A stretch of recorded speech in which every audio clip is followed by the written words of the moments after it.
Hi, Norah and Susie. Thank you so much for actually kind of like taking time to share your, your travels, your experiences, and the Yeah. adventures that you've. She's still My deciding hands whether she wants to put on the hat or not. Okay, is it very cold there right now? It's getting colder. Around 10. Yeah. Around 10. Yeah. Okay. It's not too bad. Yeah. It's not snowing at all. But the temperature is dipping every day lah. So. Okay. Yeah. Okay. Not Okay. cold. That one is for different hair. purposes. Okay, cool. Okay, I mean, I know who you are, but for those who are not sure of who you are, if you could just share briefly, of who you are, what you do, and yeah, go for it. I'm Norah. I'm 51 years old this year, and before this trip, I was working as a private hire car. Yeah, and Susie. I'm Susie, over 50. I used to work as a corporate secretarial executive in Singapore, and after years working and sitting behind a desk and computer, I decided to check it in because I think my life is worth more than sitting behind a computer. I want to see the world, and that's why we're here. So, what was born out of that? What was born out of out of what? Sorry. What? I mean, what decided? So I know the two traveling aunties, right? How did that came about?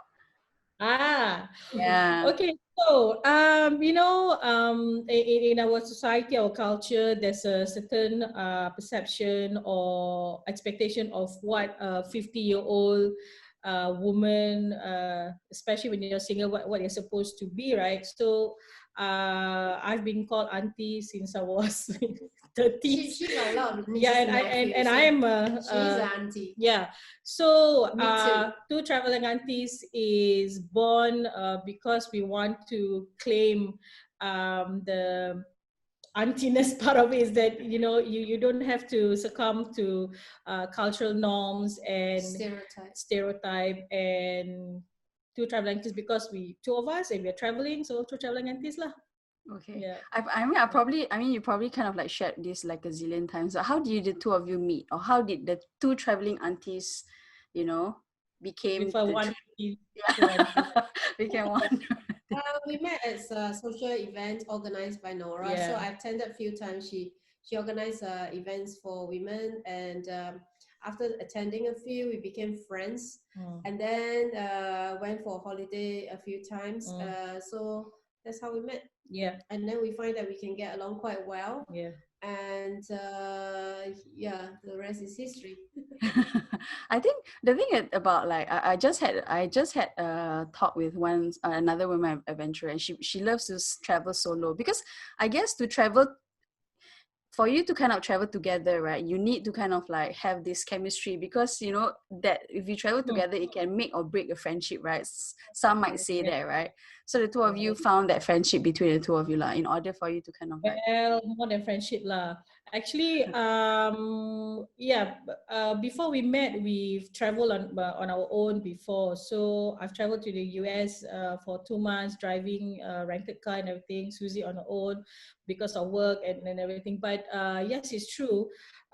Before we get on this big trip, we tried in Perth, right? Yeah. In Perth, Australia, because we've never driven on a trip together before, and to be confined in such a small space. So we tried in Perth for about 10 days. We hired a Sprinter camper van and traveled ridiculous mileage in that 1 week. And at the end of the day, we didn't kill each other. So then we know that okay, we can proceed to go on a longer trip. Yeah. Okay. So that's important. Yeah. Okay. We had a trial. So this was actually planned, right? Because Yes. you did like a test trial, and after that this was planned. But the trip was it meant to be this long? No. Well, we planned for 1 year holiday. Now it's gone beyond 1 year. So so from this journey onwards, from now, it's not planned. We love it so much. We just want to carry on as long as we can. So the original plan was 1 year. Yeah, we started on 9 September last year, right? Yes. 2019. We're supposed to end it by September this year, but because of COVID, but the major reason being we love our van so much, we want to bring it home. Okay. So we don't want to sell it and leave it now here. we are extending, hopefully, if the borders are open, extending it to September next year. So from here on, in spring, if the borders are open, we'll carry on and drive to Malaysia. So it'll be 2 years, to Singapore. Yeah. Okay. I've got a very curious question. Okay, so where did you ladies get the van? Okay, it started when we go on one of our holidays in Yogyakarta. I saw this Unimog. Unimog is, if you can imagine, like in Singapore, you have your rubbish truck, right? All those land movers, all those 5-7 tonners, they convert that into a home. So the back, instead of you have the garbage, you have a habitation. Okay. So we saw that in Borobudur when we were holidaying in Borobudur. Okay. Yeah, and then she got very fascinated with it. Obsessed. It has a Swiss number plate, so it came all the way from Switzerland to Indonesia. So we went home and did a lot of research and say, hey, we can do this kind of holiday if they can come all the way from Switzerland, and it seems like, therefore you live, travel everywhere in a car.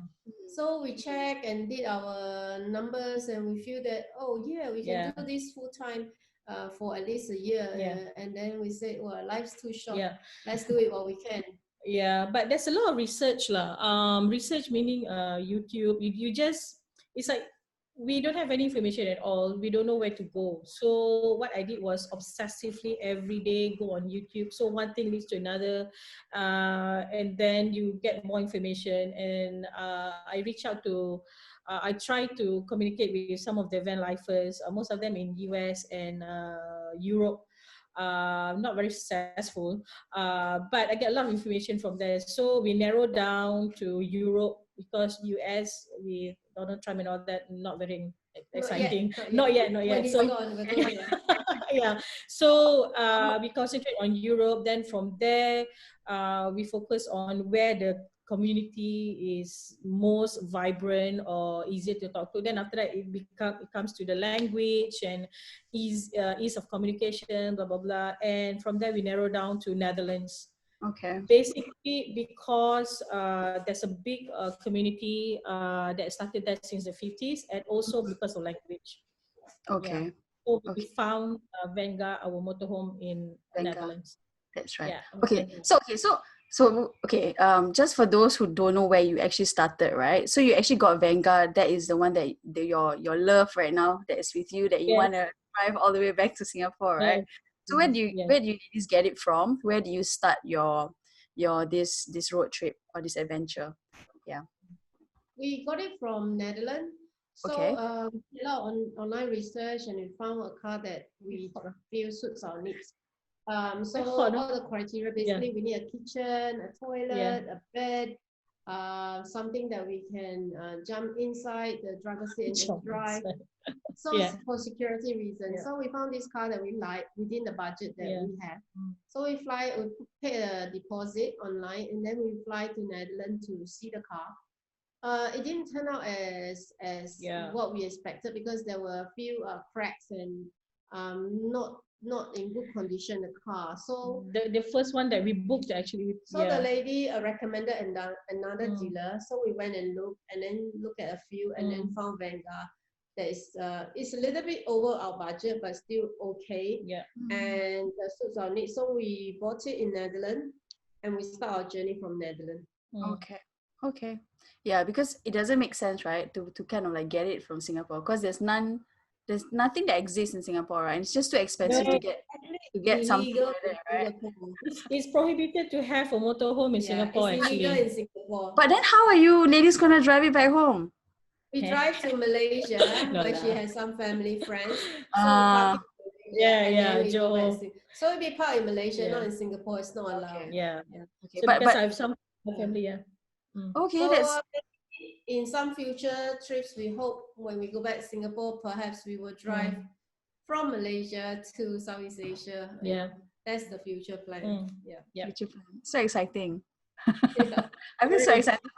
I still feel so excited because I've always, since I was quite young, I've always wanted to kind of like ride. I mean, I watch like Long Way Down, Long Way Up, Long Way Around. Oh yes, Yeah, Oh because yeah. You drive?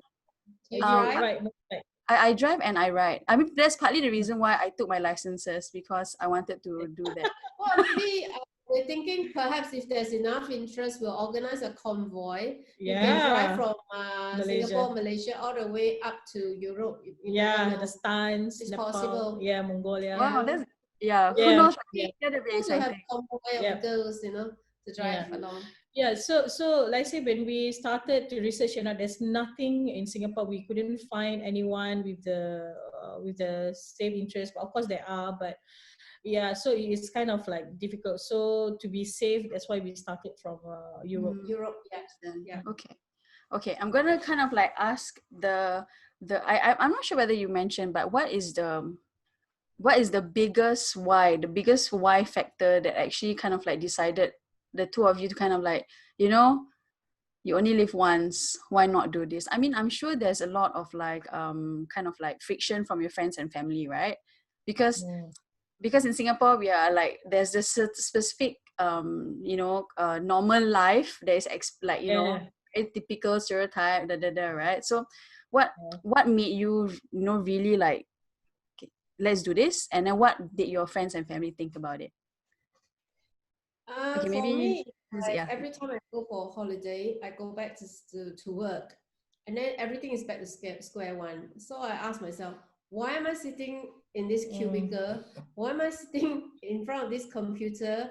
And why am I not out there looking at the world, having my, basically enjoy the earth? Why am I here? Am I going to spend the rest of my life sitting behind this computer in this small cubicle and that's it? So yeah, these are my whys. And then for you? For me, it's why not? Because I always travel on my own. I backpack every time. But like Susie say, when you come back to Singapore, you have to get back into the grind, work, and people will keep saying like, why you travel so much? Save money, buy a bigger flat. Not enough, buy another flat. Whatever. So to me, it's like why not? And a few times in my younger days, when I was in my 20s, 30s, I wanted to go on a longer trip, but friends talked me out of it because it's like, maybe in your age, career first, you have to make money, blah, blah, blah. I've regretted a few occasions that I did not take. So I don't want to have that kind of regret anymore. And we are not getting younger, we're in the 50s, and we don't want to do this when you can't walk. We need a cane or whatever, so while we still can enjoy it really, and why not? To me, sometimes I wish we did this younger, but everything happens for a reason. Because if you're younger, when you do, there's lots more activity you can do. You can walk further, you hiking, can, enjoy more sights and stuff like that. But now at our age, after 2-3 hours, you're tired. But it's still okay. Better than if I do this when I'm 65 or 75. Then it'd be worse. So I'm glad I did it. So no regrets. Of course, families. What do your family say? My family is just they're used to me traveling, so they just say, how long are you going for? And that's it really. But for your mom, my mom would be like, why you too rich? Don't need to work, too much money.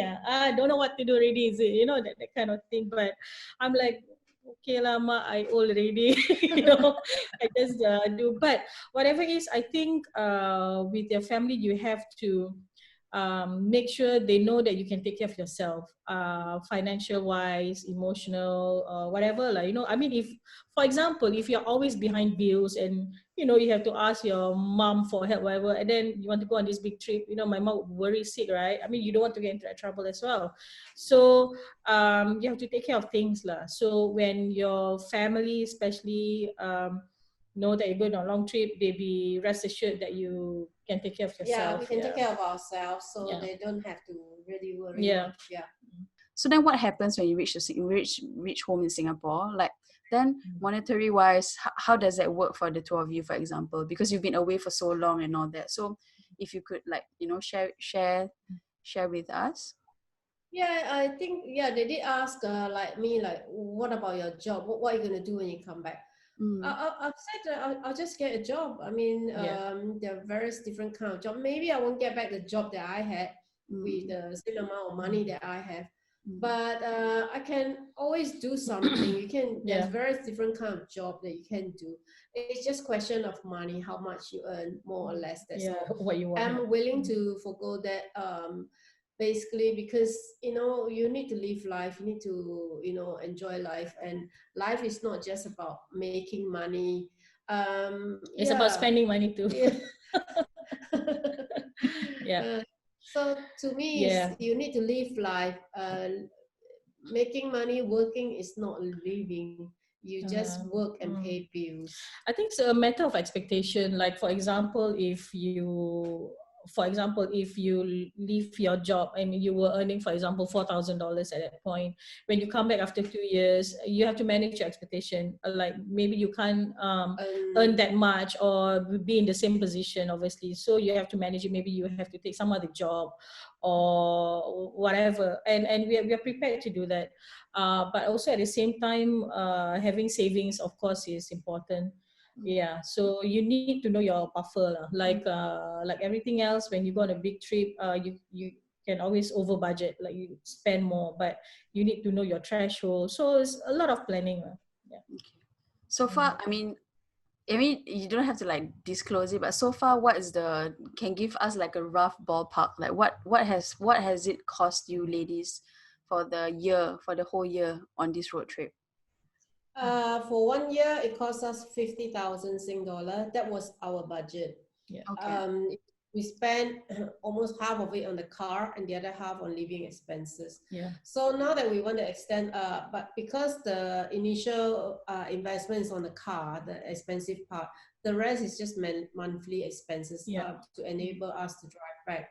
So it won't be as much as the first. So I have some savings and willing to consider using that, because this is a once in a lifetime trip to drive from Europe all the way through Russia, Mongolia, either Mongolia or China, all the way down. I think it's a very exciting, and it's going to cost you a lot more to redo this thing again. So we thought about it, and we thought, we can utilize a little bit more of the savings to do this once in a lifetime thing.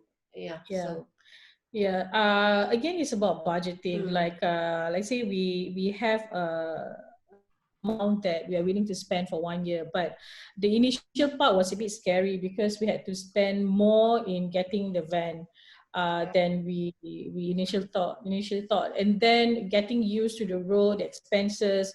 We over budget also for the first 3 months, 6 months. 6 months. We just spend a little bit more and then realize, hey, why are you spending so much? And also, having been on the road for a year, we also learn from other fellow campers and see how they manage their budget. And then we did a calculation, realized that actually Singapore is very expensive. If we go back, you have to pay rent, pay bills. But being on the road, on a camper van, or even you can get cheap accommodation, it's much cheaper than being in Singapore. So in Singapore, for here, you actually literally can live for $1,500 a month. In Singapore, you can't do that. Your rent already eat up a chunk of it. So actually, with the same amount of money, we can travel a lot longer. We can be doing this permanently. So it's actually work out cheaper, because now Singapore is so expensive. So why we go back? It's cheaper to be stay here. 350 euro, you have electric bill, water bill, everything included. You stay in a camping car, it's also about 300 Yeah. rand. Singapore, you're not going to get that for that kind of money. So we actually stretch our dollar more. We can do this full time. Yeah. So, but right now we hold up in an apartment in Albania because we want to get away from the cold. The cold is getting colder. We're just hibernating, resting also. Also because of the pandemic, COVID-19, we want to just stay away we from want to travel people. So much, so just lie low, wait till things blow over and get better. We are in a small town and less people. We are not in the capital, which is Tirana. So we park our Vanguard just across the road where we can watch it, and we are just holed up in the apartment, catching up on videos and whatever, you know. So still within our budget lah. Yes. Okay.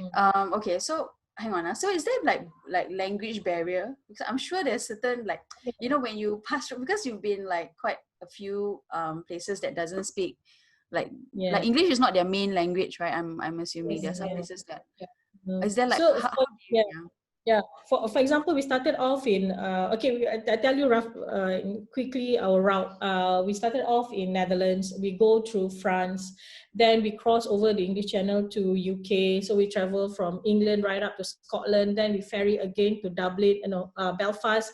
Then go down to Ireland, and we travel Wales, and come back to England, and take the ferry back into France.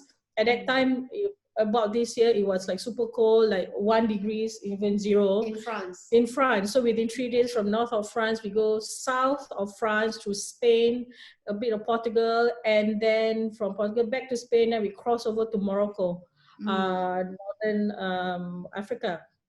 So that's where the COVID happened. So we were there for 7 months in Morocco. So the language barrier, it's everywhere, even in Europe. Even in Europe, Netherlands was okay, but when we pass France and all that, you know, we have to do sign language. Very few, they speak very little English. It's not a problem. It's not like a problem. The Balkans, you go to Croatia, they have their own language, and then Montenegro own language. Albania, Macedonia, Bulgaria, every country, the language is different. I was learning French in France, then German in Germany. Then Morocco tried to speak a few words of Arabic, and then back to Spain, Spanish, and then we get confused, you know. Albanian. But it's okay. You just a few language. Shukran, thank you. Or Falamandarit in Albanian, thank you. So thank you. Or we do like we want to buy meat. The common words. If we don't know, we just give them, say 100 lakh, this is the amount of money I want. So I point to the meat, I give him this amount of money, they know what I want. Basically, I think if you try to learn a few phrases, I think they'd be very appreciative. Just one or two basic language, thank you, good morning. And then thank you. Google Translate is fabulous. Now that we have Google Translate, really nice languages is easy. It's not difficult, even when we both don't speak each other's language. People are very willing to help, and you know, you just sign language, you write something or whatever. People are willing to help, and when people are willing and you're willing to learn as well, you can communicate. Sometimes I don't know what they say, but they show you. No, the best is sometimes like mostly it's me, like, you know, I like to talk to people whether or not we can understand each other, just communicate, and then we go off, and then she say, oh, what did the guy say? I say, I don't know. But you know, the communication is there, you build the rapport, and then they know you're friendly, and then, you know, you're just enjoying the country. They'll be more than willing to help. Very, very friendly. Language not an issue. Not an issue at all. Okay, so because, you know, like, okay, so I had this conversation with like a few of my mates, right? They actually mentioned that, you know, like traveling to all like certain places are dangerous and all that, right? So is that like something, you know, because you've traveled the different like borders and all that, or you travel to different countries, like people, when people see the news, right, it's always like those like negative news, or it's always bad news, right? But when you firsthand experience it, right, share with us. I mean, were you ever in a situation where you felt like, you know, your lives were in danger, or it's just like how the news want to kind of like portray it on your own experience? I think first word of advice, if you want to travel, get advice to people who have traveled before. And not from the coach, from the couch and just TV. Oh, the new citizen. Talk to people who have traveled. If you want to travel to Albania, talk to people who have traveled to Albania. And with the advance of the social media and all that, it's so easy to make friends. So you have to be the first one to reach out. Do a bit of research on the place that you're going to. And the most important thing is really common sense and being a little streetwise. So for us, for example, 2 girls traveling in a van, and we sleep in the van. So we have this belt that we will tighten across the handle of the car in the front at night when we sleep. So people cannot open from outside, or even they open, they make noise, we'll be awake. Of course, there are once or twice we like to wild camp in any beautiful deserted places. There was once middle of the night, thought I heard some noise, like people tried to get in. So open the door. So we woke up and then we checked the surrounding. Don't see anything, but we change the spot, drive nearer to brighter spot, because when we parked it was bright, but nighttime they switch off the light. We didn't know. Then you drive to a safer place, or you go to so it's basically sometimes gut feeling, common sense, that every day before we choose a place to park, we will get down, walk around, feel the surrounding, feel how you feel. If you don't feel good, you can't look iffy, you go and find another spot. And try and look for the place to park before it gets dark. So you reach a place when it's bright, it's early, you can sense and see the surrounding before you decide whether to park there or not. And also research, and then usually there's a app that you can check the place, there are reviews. Some people say, oh, a lot of theft, don't go there. Some people say it's very safe, we stay there for a week. Okay, great, we go and we check it out ourselves as well. So a lot is common sense and just being streetwise. And so far, okay, we're okay. I think the 2 aunties are quite have enough experience to have common sense and a little bit streetwise. I think that's important. And plus, I think these days it's so much, because there's technology around, right? So you can use Google Map, you can use like you mentioned just now, you can like check for reviews and all that, right? I guess that's this is the good time to kind of like travel, right? And places where you think that it's kind of deserted, but there's Google Map, you know what I mean? So it's like I think when I was younger, 2004, when I first traveled to Nepal, there were like no like Google Map, and then we had to have like physical map to find our way, to track our way. So it's really amazing how technology has actually made it like easier for travelers, right? Today, although a few times Google Map let us into tunnel that is too small for our car, and then to some broken roads. Oh, it doesn't exist. And then we have to go back a few times, but then you have to use common sense. Oh, it leads us to the mountain. It cannot be right. And then you check again. But we do. But we have physical maps as well. But it's much easier than the days when you use paper map for sure. And then, like I say, you've got Google Translate, so language is not a problem. So there's no excuse that it's too difficult to travel. But I have a love-hate relationship with Google Maps and technology, because I like adventure, the sense of adventure where you just drive somewhere, you get lost somewhere. Now there's no opportunity to do that. Everywhere we got a few times got lost and going through the country road where in Morocco in the desert, and the road is like the bridge is broken, and you're not sure your wheels will fit exactly across the bridge, but then you cannot turn back because the road is so narrow, and you just have to forge forward. It's like a bit scary. But it's okay. It turns out well. I'm okay. Wait. So like those kind of moments, right? Is like you have to really follow your gut feeling, because you don't know, either way is like, know, right?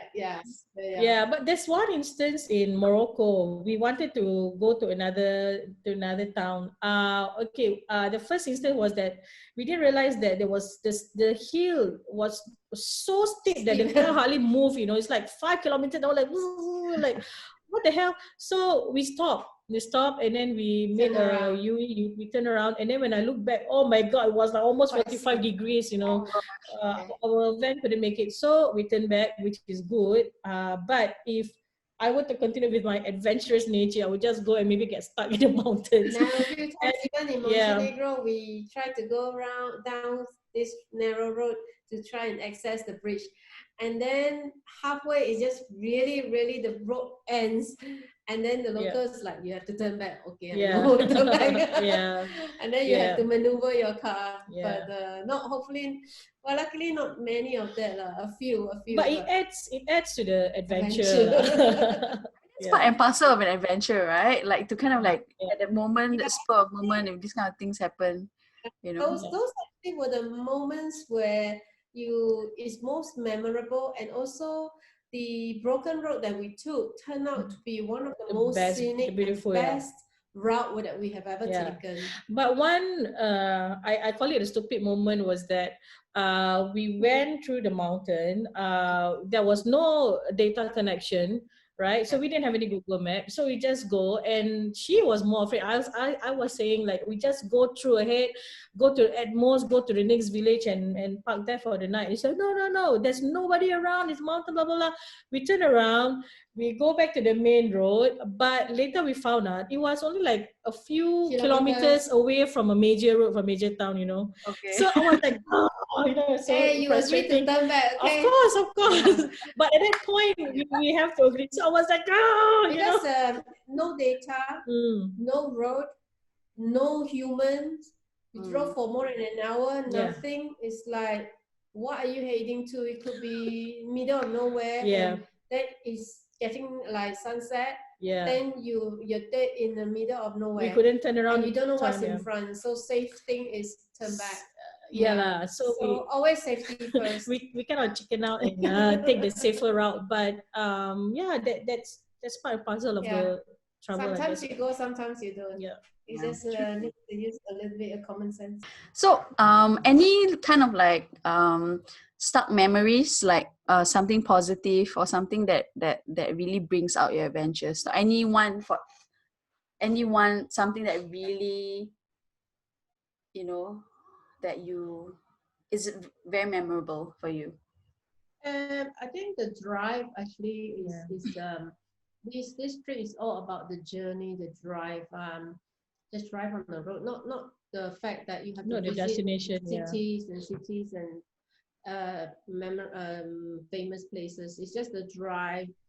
Like we drive to along the Wild Atlantic Way in Ireland.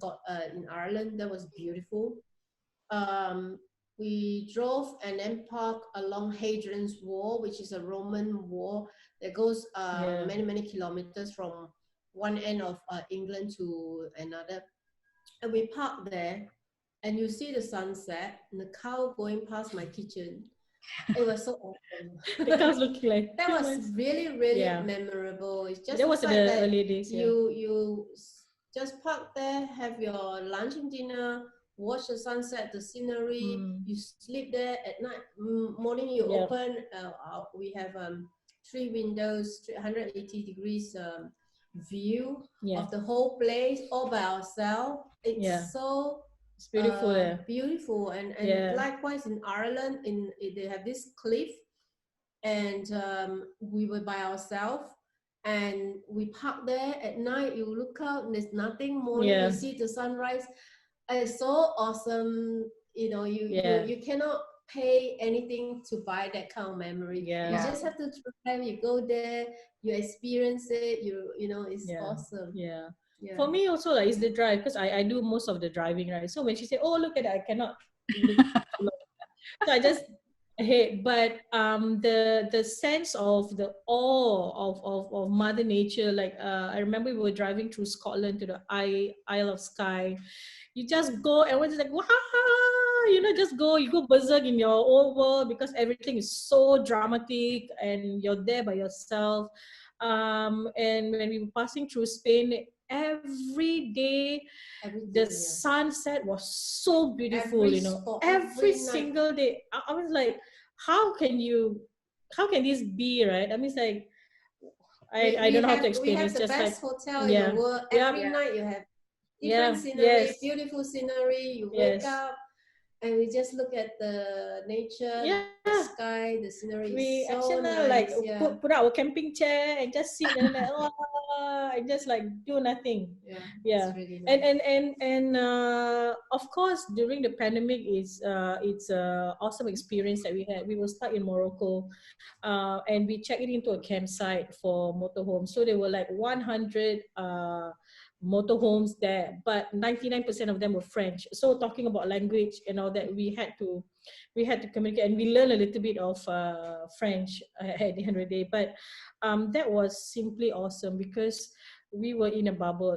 Like I was thinking, like the world can go mad, but then we are in a bubble. We were safe for the whole 3.5 months, and then we get to know each other. And the French is also well known to be like a little bit cold, like a bit friendly, but just arm's length. But we become pretty good friends, and being the only Asian there. I was about to And ask you, like, I mm, was about to ask you, but I'm sure, like, you might be the only Asians, on. anywhere, yeah. We Yeah. in the whole year we only came across one Korean couple, and then only recently we Yeah. came across Last week. Asian, but they are In- Canadian. And many places like Albanian campsite, we go, oh, you're the first Singaporean. We Yeah. go to Morocco, check in the campsite, oh, you're the first Singaporean. Even throughout Europe. So for Yeah. Southeast Asia, it seems like we're the first. For Singaporean, we're the first. Yeah. And in the whole year trip, we only see one Asian from Asia, Yeah. and we are the other. We saw another China car, but Yeah. we didn't get to meet them. Yeah. So So we're like the only Asian. yeah, so there's one time in Casablanca, we were walking around and we saw another motorhome, but with a Chinese plate, Chinese PRC, right, Republic of China. We waited around to just see Say and hello. say hello, but we didn't But meet them. they didn't come back, so we That's didn't as see close, them. yeah. But yeah, otherwise we are the one in one whole year you only meet Yeah. one other from Asia. Yeah, it's nice to see other Asian, So hopefully Yeah. we organize some convoy and go around. Yes. This is it's definitely cheaper Yeah. than stay in Singapore as well. Most of the van lifers, we call Yeah. it Caucasians lah. Yeah. Yeah. Yeah, I would have imagined lah. Yeah. Yeah. Budget 1,000 Sing dollar you can travel already. How can you manage with 1,000 Sing dollar in Singapore? Cannot make it. To a certain extent, it is true. It is true. It is true. It is Yeah. true. You Okay. can Okay. travel every day. Yeah. But you're right about you. But you're right about the two of you having the best hotel. Like Oh, yeah. literally, Oh, right? Yeah. Yeah, sometimes fantastic. we Oh. park along on the beach. Mm. So we look at the hotel. Hotel is far back. We're next to We're on the beach. We're on the beach. How can you move your hotel room on the beach? So we Yeah. get actually better hotel room than the Yeah, hotel, yeah. than the 5-star hotel. Yeah, and then like we were in Spain, we parked close to the lighthouse on a cliff, and then with the sunset there, oh my Yeah. God. See, you Watch can, our YouTube, we are trying to put up. literally go and swim, Yeah, go back we'll- with your food. Yeah, Yeah. very nice. We'll share a YouTube channel. Okay, so that means, right? I mean, so which means that it's quite free and easy to kind of like park anywhere and everywhere. You're okay. I mean, Yes. is there like a certain country that restricted where you can park? Because I know Singapore for sure cannot park. Yes. Like, And In else, right? Europe, like France, Germany, they actually have places that you can park for free. They give you free water as well, and places that you can clear a toilet and stuff. Most places there's an app that you can use, and people share, like they've been to this place yeah. and it's free and it's nice, whatever. So there are a lot of places that you can go and park for free. So we just check along the dot, Yeah. But like in Croatia, it's illegal to park wild camp, but we still do it. If you go to more deserted places, less off-peak, and there's not many people, you do it, you don't spend more than one night, they're okay with it. Basically Europe, as in EU there are lots countries, of places you can actually overnight by the road or anywhere else, because they have a rule like when you drive, you are If you're tired, you can stay for the night because you need to rest. yeah. That's a rule in Europe. So you can You park. park anywhere Yeah, by but the of course you don't want highway. to park in double yellow line.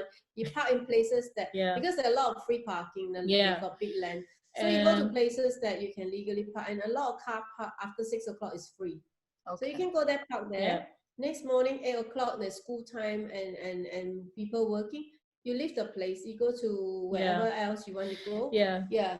And there are places that daytime you can park for free, so you can visit the city. And there's a lot of free parking area around, and you don't have to park in the city center, but just out a bit, you can walk a kilometer or two into town. So you can park in the suburb and walk and 1 kilometer very far. Usually far. Now it's like, okay, it's good exercise. Yeah.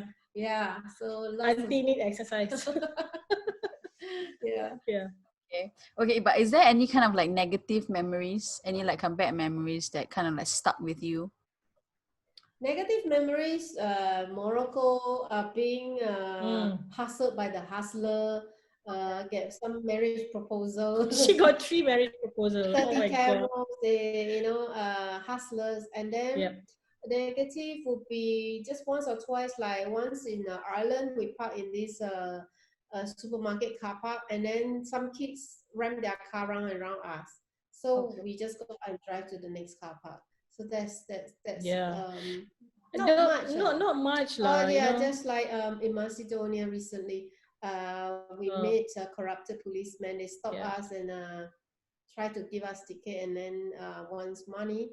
And Bulgaria, for whatever reason, some immigration officer feels that we should not be allowed into their country. They think that Singapore is not in the green list, although it's not quite right. We've been traveling around Europe, Germany during but those are little just little things. Yeah, expected to have some obstacle. Otherwise, it'd be too smooth. Yeah, it's really no big deal. No big deal. Issues here and there, but nothing lasting that would hinder us from doing this again. Yeah, nothing so big. Yeah, just small things. Yeah. Okay, I wanted to ask you, because you mentioned about like the the borders and all that, right? So it's relatively easy to kind of like go from one border to the other. Is it because we have the Singapore passport? Wait, before COVID, it's super easy. Super easy. There is no border along all the European country. You just drive. You don't even know you enter Poland until you see sign language is different. It's kind of like a downer, like last time you want to collect stamps on your passport. Right now, when we go through the countries, like, where's the sign? Oh, we're in Poland. Like, wow, such a damper. Even pre-COVID, we travel from Hungary into Croatia to Montenegro, Albania. It's no problem. They just let you through because tourists, they just show a passport and you go. But of course now it's difficult. Now, especially in Europe, the corona crisis is a bit bad. I think the issue is not the passport, which is why we stay put here. It's not, the issue is not the passport, but it's the test and everything, as a COVID test and everything. That's a problem. So of course now it's difficult. So that's why we try and hibernate and wait for the situation to improve. But it's still movable. You still can move around Balkans. People in Europe, they still manage to move from France to Spain to Portugal. So I guess the situation is slightly better than the first wave. So it's a little bit more difficult. Hopefully the vaccine is out, then the travel will be better. Now we want to travel to back home. The border in Russia is closed. Georgia is closed. Some of the China, I think, also closed to. So depending on which route you're taking. So there are a lot of borders that are closed. So of course it's slightly more difficult, but it's still doable. But just more restrictive. just remember that not taking into consideration the COVID issue, right? Singapore has the best passport in the world. Yes. We are number one in. Other than Germany, they have to apply for visa. We don't. I was about to ask you, like, I mean, I'm sure people are curious, like, what is your visa like status like, right? Because you're overseas for like more than like a year-ish, right? So yeah, I mean, if you can share a bit about the visa thing. I know Singapore has the best passport, but just for Europe, they have the Schengen countries. So basically, like if you go to something like France, Germany, Italy, you can stay there for 3 months. Then after 3 months, you can drive to the Balkans and stay here for 3 months. And then after that, you can drive back to Europe again. So it's basically spend 3 months there and 3 months here. And this is what British are going to do next year because of Brexit. Yeah. So they're doing what we're doing. They have the same issue as us. Yeah. It's not a problem because the countries are very near. Yeah. And you just cross over the border and spend 3 months here and 3 months there. Basically know the countries where you're going, check out the visa, and then the visa that you're allowed, and then you just move in and out because the border is land borders are very close. So you can go into Morocco 3 months visa free, then you come out to Spain, tour around Spain, and then if your visa time is out, you go to Poland. Croatia. You come to Croatia 3 months. Yeah. And then after that 3 months, you want to go back in again, you know. Yeah, you can go to Poland, and then if your visa is up, you go to Bosnia 3 months, and then you know. That's why. That's why. That's why 1 year is not enough. That's why we can actually permanently this way. We're thinking about should we keep Venga and just stay in Europe forever? We can. Yeah, and by the way, Venga, we call our van Venga is for Van Garang. Yeah, Venga. Okay. Okay, I asked you about this, having the familiarity. Okay. I think you mentioned earlier on about there's a certain like expectation or social norm that kind of like defines a normal life, right? For example, like steady job, you know, getting married, having a house. I mean, this is all the stereotype or the normal life that people call normal life in Singapore now, right? So what does a normal life look like for you? And your own interpretation of normal life. No such thing as normal. Normal for us, we wake up, have breakfast, and then we will drive to the next destination that we usually choose the night before.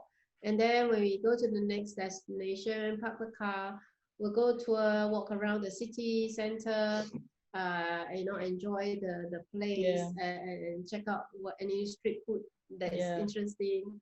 That's our normal life now. That's our normal life now. What was normal for me for when I was, you know, younger is of course you have your career, you have made money, you have to do this and that. The only thing that I didn't do was I didn't get married. I didn't want to. Thank God for that. And then, but after a while, it's not normal for me because I feel very, very stuck in Singapore. And especially, let's say, when you at this come to this age, right? People expect other things from you. It's like the most common questions I had is like, why don't you act your age? I said, like, dude, I've never been this age before. How should I know, right? So after a while, you set your own norms. And that's what we did. And our own norms now is to just breathe in fresh air and go wherever we want because we create that liberty for ourselves. So, yeah. Susie, is that how you feel too? Yeah, I think you know, people stereotype your aunties, so you have to stay at home and that's it, that's your life. But no, we can do a lot of things. We can travel, we can go out, see the world, we can make new friends, we can seek like-minded people who share our hobbies of traveling in a van to many places. So there are lots more you can do. So that's why we call ourselves aunties also. You break the stereotype. Aunties can also do other things, not just like your life is over. No. So and normal, you know, is that normal? Every day go to work, come home, sleep. That's not normal. That's not normal. Sleep, work to me is, you know, is that what life? That's it. And to me, the normal should be, you know, you wake up happy. You're happy where you are at. If you're not happy at this place, you look for another place to go and something new every day to learn, to see, to breathe, experience, enjoy. So for me, this should be the normal. Okay. Okay. You mentioned happiness, so I'm gonna ask the both of you. Okay, so what does happiness means to you individually? So maybe Norah, share first. Yeah, happiness is freedom, is liberty, is defining your own norms, your own life. Yeah, if you think that you want to stay at home, be happy with what your once a year trip, then that's good for you, but if not, you create it. You should travel if you want. It doesn't matter if you have it doesn't matter if you have less money, because of course you have money, but money is never enough, but it shouldn't be a hindrance. So to me, happiness is having the freedom to define your own life. Okay. Oh, that's nice. Susie, how about you? For me, happiness is every day I wake up, I look at the mountains, the sea, the place. I live with nature. Not, I know that I don't have to go to work. And yeah, and I do what I want. I go where I want. Um, and I'm finding new things every day, seeing new things, meeting people. Yeah. That's happiness to me. Okay. Okay, by the way, the two of you are probably, the ones where, that people always say like the cool aunties. The two of you are the cool aunties. Okay. I did not know that. Cool aunties. Oh, I can great. accept that Yeah. very gracefully. You are Yeah, the cool we aunties. we have to break the Stereotype. stereotype, like like auntie is always depicted as very gossipy, the HDB, you go pasar, you meet your friend and like, come on, we are all educated enough, and I think we are worldly enough to know that there are things that we could be doing, like, and so that's what happened with us. We decide to take the term auntie and run away Break with the it, and stereotype and don't be the redefine it, stereotype. yeah. That everybody think you should be. Yeah. Yeah. Yeah. Okay. I'm sure your travels has actually opened open your mind, your eyes to a lot of things, right? Yes. Because Yeah. like if for example, right, if you were to kind of like just stay in Singapore and go for your, because holidays are different from travels and adventures. Oh, You know what I mean, right? yes. I'm sure you ladies know what I mean. Like when you Oh yes, really definitely. like connect with the local, like Yes. local Yeah, we culture. also learn like in a camping in Morocco. We met a lot of French. They are 80 years old, over Wow. 75, 80 years Yeah. old, and they Wow. drive all the way from France to Morocco Wow. on a ferry, etc. And I see how they still cycle around, go to the village, even when they are 75. I thought, wow, if I'm 80 Yeah. years old or 75 years old, and I do what they did, I'll be so happy because Yeah. you're independent, you're over 70s and you're still independent. You drive and go to wherever you want for your holiday, Yeah. camping holiday. It's so awesome. Yeah. So it's like the Revelation, thought right? of when you're 65, you should stay home and not go to too many places and do too many activities.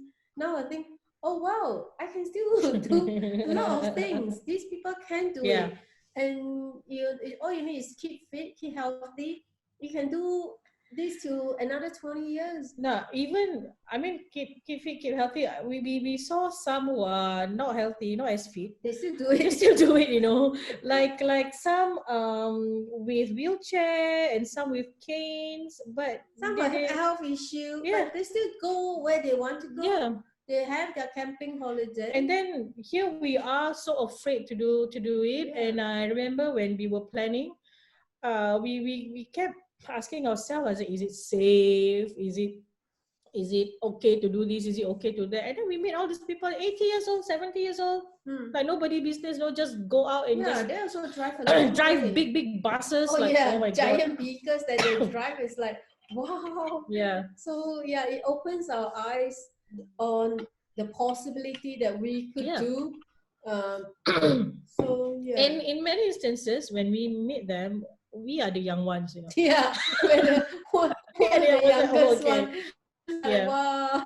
And the other thing that we learn is that it is not just us that is learning other experiences, but it's also other people who met us. And usually we are the first Singaporean that they've met, Mm. and all they know about Singapore, oh, okay, it's very rich country, skyscrapers. If I say, yeah, now they know us personally, and we become like ambassador, Yeah, we So share our we share, food, our culture. yeah, We make curry puff and show them what Wow. our yeah, food is. yeah. And yeah, and Epo. I say it's not curry puff, it's epo.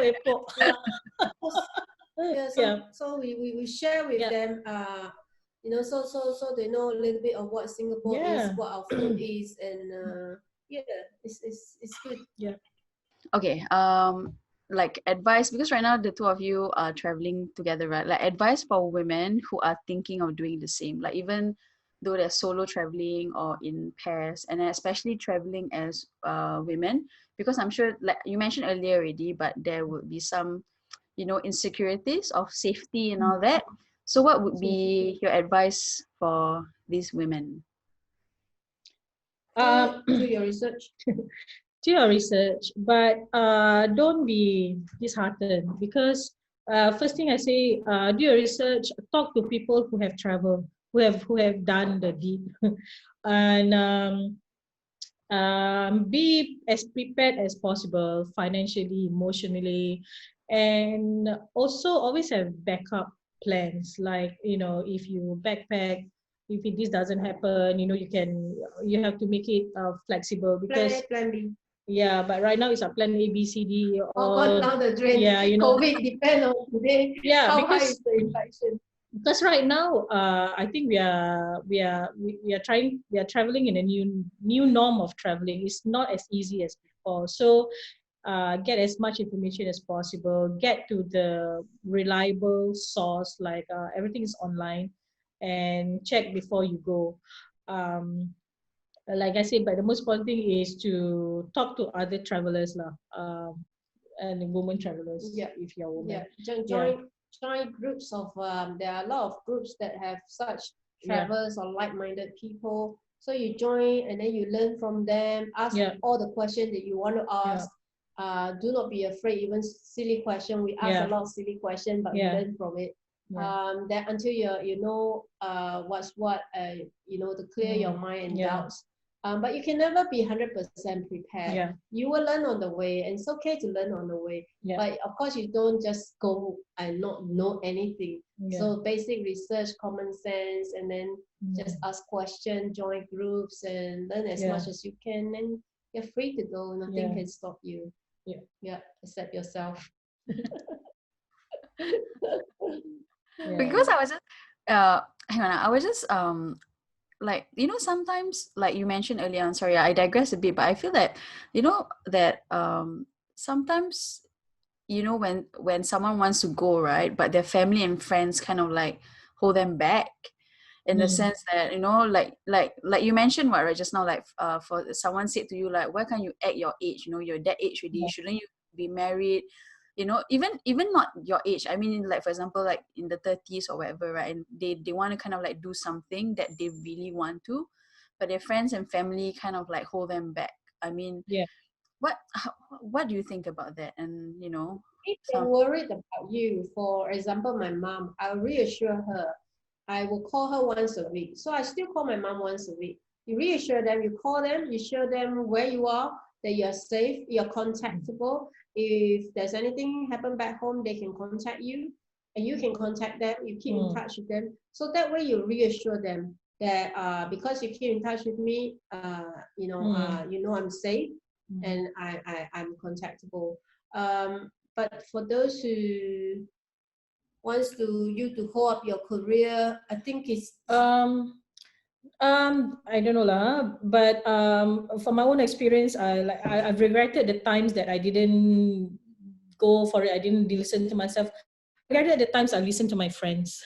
sometimes. No, but you see, but the thing is, you have to live with the consequence, or the experience is yours. It's not theirs. You have to live your life. Yeah. So the not the live thing your life is, for your friends. exactly. But yes, whenever people say, "Do you did it?" and you have a lot of doubts and everything, but know why you're doing it. And again, prepare well. Like, for example, when you go on your 1 year trip, 2 year trip, you come back, you don't know what's the job market is, whatever. I mean, you can be back home in Singapore, you still don't know whether you still hold a job in today's There economic will climate, always be work. yeah, and again, be flexible in your expectations. But at the end of the day, you are the one who's going to live your life. When friends say this, say that, sometimes those friends are maybe settled, married with kids, and maybe you're not. So you cannot be living the life that your friends lead. Okay. So do what you want. Be steadfast in your passion, lah. Yeah. Yeah. Follow your passion. At the end of the day, you don't know what life is in store for you. For example, we actually have planned to travel in March 2020. Yeah. And not September 2019. If we would have Wow. waited, if we have waited, then kaput, pandemic in, and we're like, no job, no nothing. We might never travel. We've never done it. Yeah, you follow your passion. You only have one life. You have to live it, and you're not living your life for your friend. So you could be in a safe cocoon, and how happy are you? And if you want to do and pursue what you love, then you're the one living your life, and you pursue it. When you go back, there will always be work. It's just a question of money, and we're not living the life just to make money. We have to actually live, because I've seen quite a lot of people on the road, and I guess we have a similar interest and like-minded, and we feel that we are living life. Yeah, it's amazing the people that you meet. Like, for example, if you go on a normal tour, you stay in a fancy hotel, you do normal touristing against van lifing or backpacking, whatever, you meet different kind of people, and it's amazing. Some people are like big corporate people. They retire, or they just took a break. These people are not bums. It's like a lot of the van lifers, right? They took a lot of years sometimes to prepare. So these people are not foolish to do these things. You also don't have to quit your job actually to travel. We met a lot of people. They are actually working. So they are digital nomads. So if you do a lot of work like video editing and stuff, so they're actually working. So their normal life would be, they wake up, they do 3 hours, 2 hours of work, video conferencing or whatever online, and then after that they take a break and they go out and enjoy the rest of the day. So they work a few hours each day, or they can go in the morning, and then in the evening between 5 and 7 they work. So we meet a lot of digital nomads. They just travel, and then every day they have different scenery for their workplace. And they can enjoy and see places, meet people while they work and earn money. So it is possible. People who do digital stuff, it's a fantastic life, because you don't have to be in Singapore in wherever. You can be anywhere in the world, and they still work, so long as you have Wi-Fi. Or whatever, I'm sure you can make it work. Like we met a couple also. So this Johnny, he worked Monday to Thursday, normal working hours. He took off Friday, Saturday, Sunday. That's his weekend, and then he's been doing that for years. I mean, people do that. And our good friend Alex and Oxen, they're both translators. They work online, and that's it. So you, instead of your work define you, you should define what your work is. It is possible. It's just that we are so used to the Singapore way of life, that you have this, it's not real work until you're behind the desk 9 to 5. Exactly. Yes, right? exactly. It's come on. It's not. And I think being in a younger generation also, you're more savvy, and hey, the world is out there, the world is yours. Yeah, that's true. Yeah. Okay, so there's some wise words there. But I'm going to ask, collectively, maybe together, for top 5 words of wisdom or sense of wisdoms that you can. I know you've said like a lot, right? Like previously, like in this whole section, right? But perhaps your top 5 words of wisdom to kind of like close it up for people who like aspire to kind of like, how do I say this, to travel the world, like the two of you ladies, or who are inspired by what you ladies are doing, like top 5 words of wisdom together, like collectively. I always say, do it while you can. five when you do it, what you can do, God. No, I think be brave, be Yeah. brave, be brave to Courageous. be brave, be garang, Garang. to path your own destiny, to live your own life. Be brave. Of course, research. Be prepared. Okay, be prepared. Again, money is never enough. For example, if you can only collect $10,000, for example, it's more than enough in a lot of occasion. And by the way, we know people who have bought vans for less than $10,000, and A we third of travel. what we spend. So if you have Yeah, 100,000, you have a luxury car. yeah, If you have 10,000, you have a van. yeah, It's still livable. It's just, yeah, yeah. whether you It's have a just big broken here, broken there, but car you or fix it small yourself. car, Yeah, that's all. yeah. And if you don't have a car, some people cycle. Oh my God, we see so many cyclists on the road. So be brave, be prepared, and what I don't know. Be not afraid. Well, that's the same. Meet people.